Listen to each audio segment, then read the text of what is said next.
Let's talk to John Caudwell, business leader, philanthropist, former head of Phones for You, of course, as well. Let's talk about the 4-day week with him. John, a very good morning to you. John. Yes, hello. John, hi. How are you doing?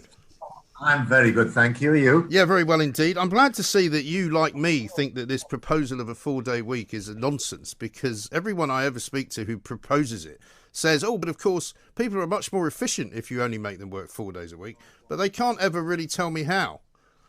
Yeah, no, that's complete nonsense. You know, performance is a function of two things. One is effective efficiency, and the other is the number of hours that you're effective and efficient. But, you know, there is a broader point here, because do people want to earn less money? And the only way of earning the same money is produce the same productivity or reduce corporate profitability. Now, I dare say in some businesses, they could effectively pay the employee a little bit more or give them a little bit of time off. But there's a lot of businesses that couldn't possibly do that, especially these post-pandemic times when all businesses are trying to recover and gain profitability back again. So to try and introduce a 4-day week, if that means reduced hours, is complete nonsense. Yes, and also, week, I mean, one of the things is as well, John, it creates once again this kind of two-tier scenario whereby you've got people who work in businesses who can't do a 4-day week. For example, people that run restaurants, people that run hospitality, people that run, you know, events, people that do all sorts of things. Many of them work 7 days a week. Yeah. Well, you know, the real nonsense of all of this is £10 million of taxpayers' money being spent to incentivize companies to look at it. You know, if a good company, if an employee wants to work at 4 10-hour days, we'll look at if that's feasible and if they can make that work. So good employers will automatically try and do the right things for their employees.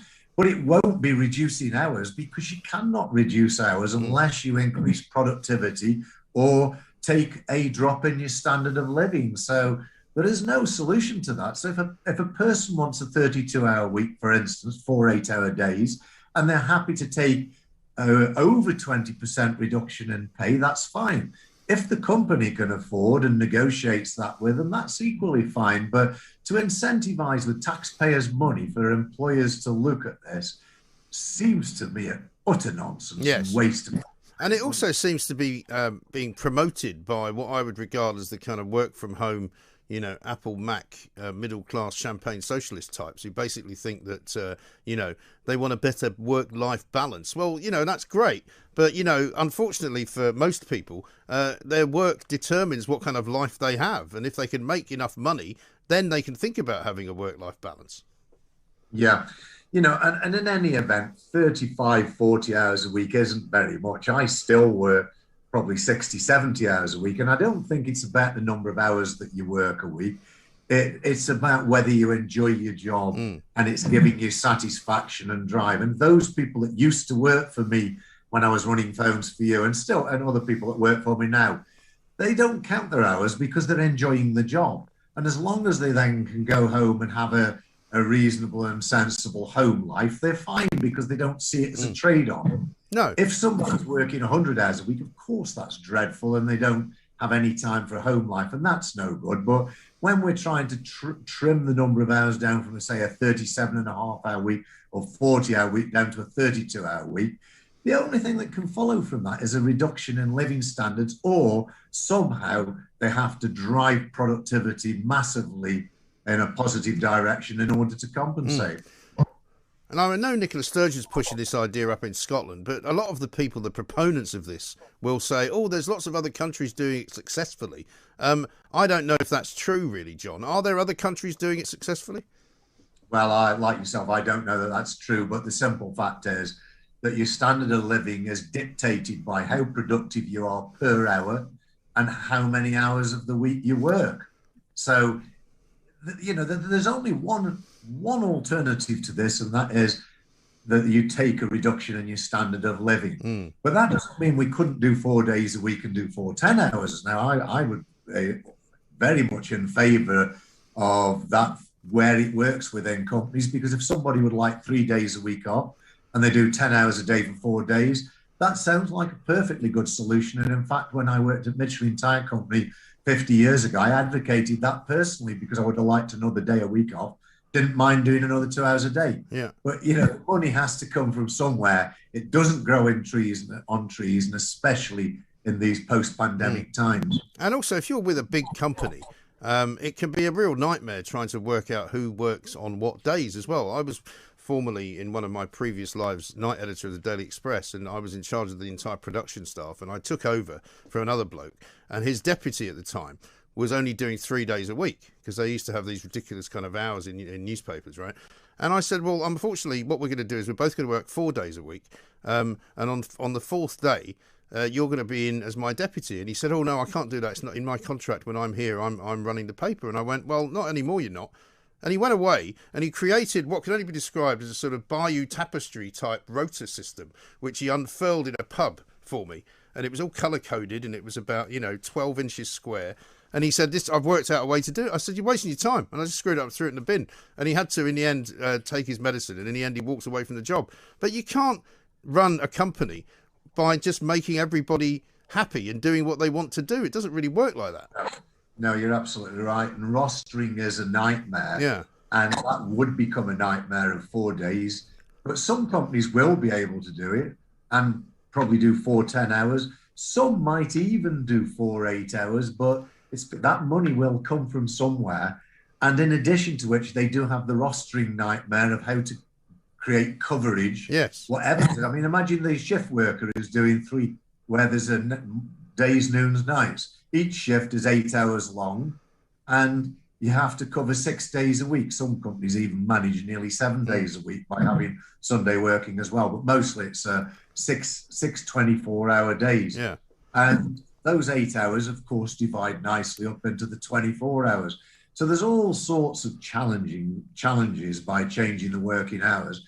But for me personally, if somebody wanted to work a 10-hour day and I'd be very happy to look at whatever they wanted me to do, as long as the productivity was there, yes, as long as the affordability was there, and I could make it work.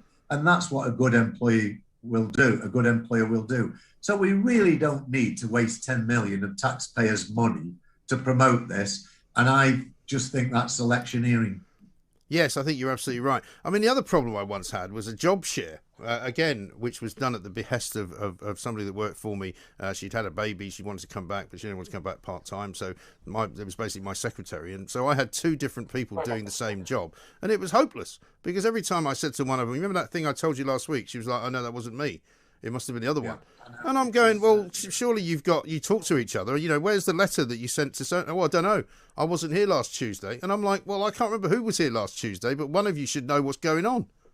Yeah, you're absolutely right. And the simple fact is, it takes just as much time to manage a 20-hour part-timer as it does a 40-hour person. So the management time starts going through the roof. And if you then bring rostering in, you've got managing more people and rostering to manage. So, it becomes a management nightmare if we're not careful. So I really don't think it should be encouraged as a general principle, but that doesn't mean that individual employees and employers can't obviously negotiate a contract between themselves that works for both parties. That's just sensible and good management and good employee relationships. Of course. And just while I've got you on, John, finally, what are you making of the shall we all return to office work or not debate? Because that's the other one that's going on currently in all offices and all companies, really. Who wants to come back to work? Do you want to come back 2 days a week? Do you want to work from home 2 days a week? I think this is a slippery slope. Hello? I think it's a slippery slope. Yeah, well, I think, the first thing is that most people need that camaraderie of the office. And it's where you learn a huge amount by interacting with your peers or your bosses. And that general, lively environment and that learning environment is crucial to business. Now, that doesn't mean there isn't room for home working. There absolutely is. We've learned that. We know there's room for home working.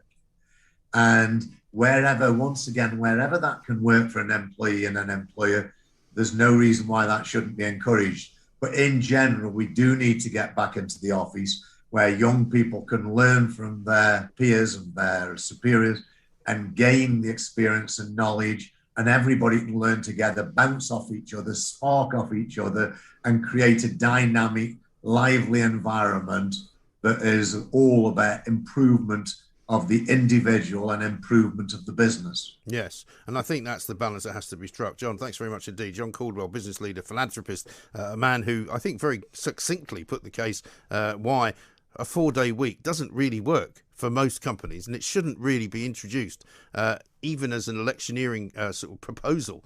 Because, of course, if you say to somebody, would you like to work fewer hours for more money? They're going to say yes. But that's not necessarily how it's going to work in the end.